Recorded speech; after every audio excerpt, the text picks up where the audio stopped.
Teniola was the undisputed queen of the Lagos social scene.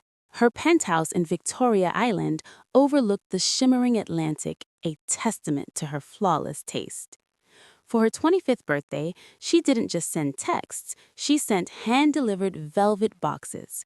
Inside each box was a gold-plated invite and a single white rose. She invited her 5 best friends, Funke, Amaka, Bisola, Zainab, and Joy. They were the inner circle, a group of women who had shared secrets, lovers, and designer bags for over a decade. "It's going to be an intimate night," Teniola whispered into her phone as she finalized the catering. "Just us, no cameras, no bloggers, just pure honesty." On the surface, Teniola seemed like the perfect friend, always ready to lend a shoulder or ₦1,000,000. But beneath her calm exterior, a fire was smoldering. She had spent the last 6 months playing a quiet game of digital detective. She knew that one of these women was responsible for the scandal that almost ruined her family's reputation last year. Someone had leaked private medical records to a gossip site. The betrayal had nearly killed her mother. Teniola didn't want an apology. She wanted a public execution of a different kind. As she checked her reflection in the mirror, she adjusted her silk dress. Everything was ready. The champagne was chilled, the mood was set, and the trap was laid. By midnight, the inner circle would finally be broken. By 8 o'clock, the elevator doors chimed. First came Funke, the loud fashionista dripping in diamonds. Then Amaka, the quiet lawyer who always knew everyone's business but shared none of her own. Bisola followed, looking nervous as usual, clutching her designer clutch like a shield. Finally, Zainab and Joy arrived together, laughing about a shared joke. They all looked stunning, a sea of sequins and silk. "Happy birthday, Tenny!" they screamed in unison, surrounding her with expensive perfume and fake air kisses. Teniola smiled, though it didn't reach her eyes. She poured them glasses of the finest vintage champagne. "To friendship," she toasted, raising her glass high. "To the secrets we keep and the bonds that can never be broken." The women cheered, oblivious to the sharpness in her voice. They settled onto the plush sofas, gossip flowing as easily as the wine. Funke started complaining about her latest boyfriend, while Amaka watched everyone with a calculated gaze. Teniola played the perfect hostess, refilling glasses and nodding at the right moments. She noticed how Bisola kept checking her phone, her hands shaking slightly. "Are you okay, Bisola?" Teniola asked, leaning in close. "You seem a bit jumpy tonight." "Just work stress, you know how it is," Bisola replied with a forced laugh. Teniola smiled. She knew exactly what it was. The first piece of the puzzle was already moving into place. The night was young, and the truth was hungry. Dinner was served in the formal dining room.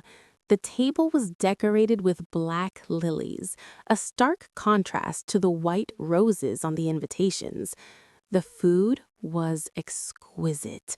Spicy jollof rice, succulent prawns, and tender beef. However, as the meal progressed, the atmosphere began to shift. Teniola started telling stories from their university days, focusing on moments of betrayal and small lies they had told each other. "Remember when someone told the dean that Zainab was cheating on her exams?" Teniola asked casually, cutting into her steak. The table went silent. Zainab's face paled. "We never did find out who that was, did we?" "That was years ago, Tenny," Zainab said, her voice tight. "Why bring it up now?" "Oh, just reflecting on how far we've come," Teniola replied, sipping her wine. "We're all so successful now. It's hard to imagine one of us would ever hurt another. Right, Funke?"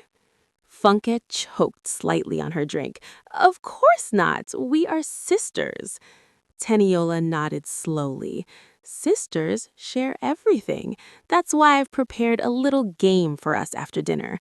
A game of confessions. I've realized there are still things we don't know about each other. Small things, big things, secrets that stay hidden in the dark. The tension in the room was now thick enough to cut with a knife. Amaka narrowed her eyes, sensing the shift in Teniola's energy. The sweet hostess was gone. A predator had taken her place. They moved back to the lounge. Teniola placed a small, beautifully carved wooden box on the coffee table. Inside this box, she began, are 6 envelopes. Each one contains a secret about someone in this room. I hired a private investigator to find out things we've been hiding from each other. Not to be mean, but to be transparent. Teniola, this is crazy, Amaka said, standing up. This isn't a game, it's harassment. Sit down, Amaka, Teniola said, her voice dropping an octave. You wouldn't want me to read yours first, would you? The one about your pro bono cases that are actually secret meetings with Funke's husband. Funke's jaw dropped. What? Amaka, what is she talking about? She's lying, Amaka hissed, but her eyes darted toward the door. Am I? Teniola opened the box and pulled out a photo. It showed Amaka entering a boutique hotel with Funke's husband, Segun. The room exploded into shouting. Funke lunged at Amaka, screaming about betrayal. Teniola sat back, watching the chaos with a calm expression. This was just the appetizer. Stop it, Joy yelled, trying to separate them. Teniola, why are you doing this? We are your best friends. Friends don't sell family secrets to blogs, Joy, Teniola said, her eyes fixing on the next target. Friends don't try to destroy the people who love them. Now, who wants to hear what Bisola has been doing with the company's charity funds? Bisola burst into tears before Teniola could even open the next envelope. I needed the money. My mother's surgery was so expensive. And you thought stealing from our joint foundation was the answer? Zainab asked, horrified. We would have given you the money, Bisola. We're rich. No, you wouldn't, Bisola sobbed. You would have judged me. You all look down on me because I'm not as wealthy as you. Teniola ignored the weeping woman. She was looking at Zainab and Joy. They were the two she had trusted most. They were the ones she had shared her deepest fears with. Zainab, Teniola said softly, you've been very quiet. Is it because you're worried about the DNA results I have in my hand? Zainab froze. What DNA results? The ones that prove your daughter isn't your husband's, Teniola revealed. But wait, it gets better. The father is actually Joy's brother. The silence that followed was deafening. Joy looked at Zainab in pure shock. My brother? You told me you ended that affair years ago. I tried, Zainab screamed, but I loved him. I couldn't help it. The inner circle was no longer a circle. It was a pile of jagged glass. Every woman in the room was exposed, their carefully built lives crumbling in the glow of the chandelier. They were all guilty of something, but Teniola wasn't finished. She still hadn't revealed the biggest secret of the night. The room was filled with the sound of sobbing and hushed arguments. Teniola stood up and walked to the bar, pouring herself a final drink. You all think you're so clever, she said, turning back to the group. But none of you are the one I'm truly looking for. None of you leaked my mother's records. The women looked up, confused. Then why did you do this? Funke asked, her makeup ruined by tears. You've destroyed everything for a lie? Oh, it wasn't a lie, Teniola smiled. Everything I said is true. I just wanted to clear the field. I wanted to see who would break first. But the person who really hurt me, she hasn't said a word yet. She turned her gaze toward the corner of the room where Joy was sitting. Joy, the sweetest of them all. Joy, who had been Teniola's maid of honor.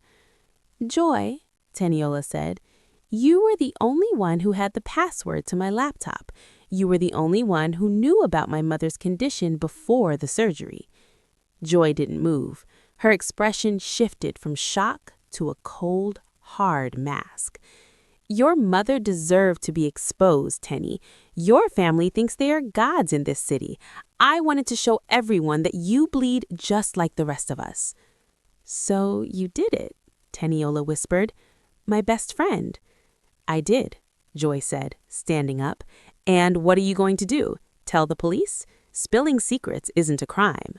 "You're right," Teniola said, walking closer to Joy. "Spilling secrets isn't a crime, but what you did tonight is." Joy laughed.